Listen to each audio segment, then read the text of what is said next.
ضلع health authority Gujarat کے سربراہ ڈاکٹر سعید عطا المنعم نے گورنمنٹ ٹراما سینٹر لالہ موسیٰ کا اچانک دورہ کیا اور اسپتال میں فراہم کی جانے والی طبی سہولیات کا تفصیلی جائزہ لیا۔ اس موقع پر میڈیکل سپرنٹنڈنٹ ڈاکٹر عابد مجید اور رمضان بٹ بھی ان کے ہمراہ تھے۔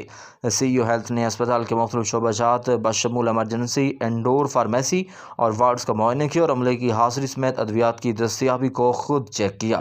انہوں نے زیر علاج مریضوں سے براہ راست گفتگو کی اور علاج معالجے کے معیار پر اطمینان کا اظہار کیا، جبکہ ایمرجنسی وارڈ میں موجود بایو میڈیکل آلات کی فعالیت کا جائزہ لیتے ہوئے متعلقہ ڈاکٹرز کو ہدایت جاری کی کہ کسی بھی ہنگامی صورتحال سے نمٹنے کے لیے تمام مشینری اور ضروری ادویات کی ہمہ وقت دستیابی کو یقینی بنایا جائے۔ اس موقع پر انہوں نے انتظامیہ کو دو ٹوک الفاظ میں ہدایت کی کہ سروسز کے معیار کو مزید بہتر بنایا جائے۔